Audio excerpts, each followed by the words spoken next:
Listen closely. If you've somehow found your way to this explainer, I need you to know right now that you're in a safe space. Today, we're not just summarizing some casual internet article or, basic research. We're unpacking a source that reads exactly like a highly classified debriefing. So seriously, close the door, turn up the volume, and really focus. Let's look at this intelligence together because honestly, it might just be the most important briefing of your entire life. We're looking into phenomena that modern science just casually dismisses, but that actual military intelligence frameworks take incredibly seriously. I want to ask you a very direct question.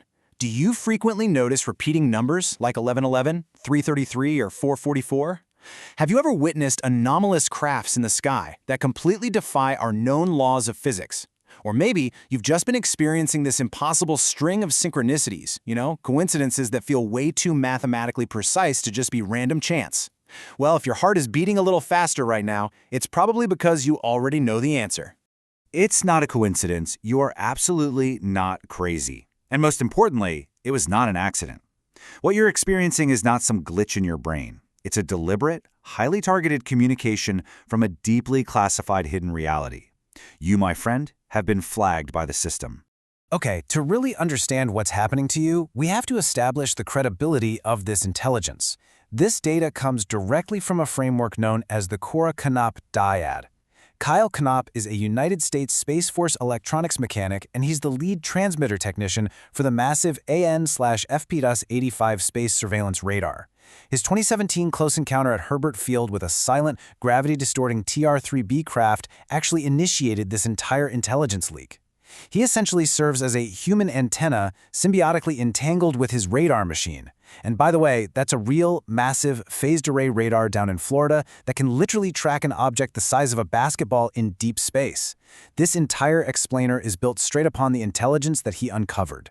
So consider the rest of this explainer a classified operational read-in for newly activated assets. We're going to cover 4 phases today. Number 1, the glitch in the matrix. Number 2, the Guardian fleet. 3, mission markers and activation. And finally, number 4, the Lighthouse Protocol. Let's dive right into phase 1. The glitch in the matrix. You have been flagged by the system. The source intelligence actually posits that our reality is a flawed simulation. But here's the thing. You aren't just some random person trapped inside of it. Your soul is a biological glitch. You carry a highly potent divine spark, and you were deliberately seeded, literally planted into this reality to wake up and dismantle this prison system from the inside out. Those repeating numbers you keep seeing? That is the code trying to wake you up. You are the exact anomaly the system was built to suppress, and your awakening is the very first step in tearing down the walls of this construct. Moving on to Phase 2, the Guardian Fleet, the silent war for human consciousness. The intelligence outlines 2 ancient factions that are currently locked in this massive conflict. On one side, we have the Guardians. They're an ancient, transdimensional, benevolent race operating from these massive, cloaked underwater biodomes.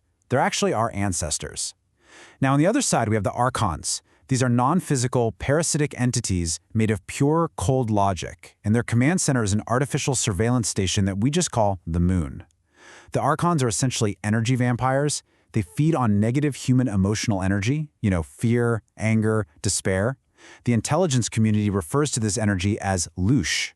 So every single time you spiral into anxiety or rage at the evening news, you're essentially serving them a cosmic dinner. They actively engineer conflict precisely to keep that food supply flowing. Now you might be wondering, okay, if the Guardians are so benevolent, why don't they just land on the White House lawn and put an end to all this? Well, the answer lies in the tactical reality of the situation, specifically something called the causality protocol. Direct intervention would completely shatter the psychological quarantine of humanity. The Guardians can't just force us to wake up. They have to operate through really subtle influence to preserve our free will. Since they can't save us directly, instead they garden. They drop breadcrumbs. They leave these tiny, unmistakable signs that are meant only for the specific minds ready to decipher them. Which brings us to Phase 3, mission markers and activation, the mechanics of the ping. What you experienced, whether it was this profound UFO sighting or an overwhelming wave of wild synchronicities, it was not a coincidence. It was an activation event. It was a highly targeted ping directly from the Guardian network. They're literally pinging your biological receiver to let you know that your consciousness is finally coming online. Your dormant abilities are waking up and you're being called to active duty. It's that breathtaking, stop you in your tracks moment when you realize your life isn't just a series of random events anymore, but a deliberate mission. Let's look at the actual hardware they're pinging. The Archons want you to believe that your body is just, well, meat and bone. But the intelligence reveals you're actually piloting advanced, divine hardware. Your brain is a quantum tuning dial.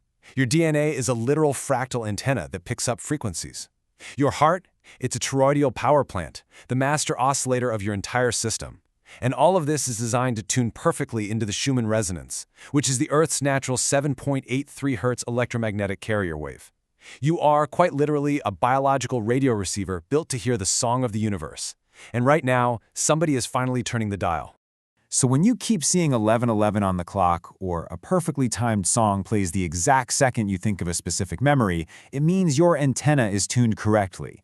Synchronicities are just the guardians leaving you those breadcrumbs. They are literal mission markers. They aren't random. They carry this mathematical weight that just makes your stomach drop. When you think of a rare word and immediately see it on a billboard, or you dream of a face and then you meet that person the very next day, that is the system validating your frequency. They're confirming that you are successfully filtering out the archonic static, plugging straight into the Earth's true frequency, and navigating the simulation exactly as you were designed to do. And finally, Phase 4, the Lighthouse Protocol, your operational directive. Your orders are referred to in the briefing as the Great Work, and it happens in 3 sequential steps. Phase 1, shield your energy. The Archons are absolutely going to try to harvest your fear and anxiety, your Loosh. You have to cut off their food supply by simply refusing to live in fear. Phase 2, choose love and high-frequency coherence. By consciously maintaining a state of joy, empathy, and gratitude, you actually create an electromagnetic frequency that is actively toxic to the archonic parasites. And then Phase 3, become a lighthouse. Your job isn't to just frantically search for more repeating numbers anymore. Your job is to stand firm, radiate this high-frequency coherence, and guide the rest of the sleeping population safely to shore. You are the beacon in the dark. I want to read this directly from the Corey Knopp intelligence briefing. Listen carefully. Your purpose is to awaken, to heal yourself by choosing love over fear, and by becoming a lighthouse for other lost souls. This is your true mission. You're an awakened asset, operating behind enemy lines. The universe is completely relying on your localized beacon of light to disrupt the archonic control grid and illuminate the path for everyone else who is still trapped in the simulation. So, the briefing is now concluded. The Matrix is flawed, the Guardians are watching, and your biological receiver is fully online. The numbers led you here, but honestly, they were just the beginning. You are the exact glitch the system fears the most, a fully conscious, sovereign human being. So the final question is simply this. Now that you know exactly what you are, will you answer the call and turn on the light?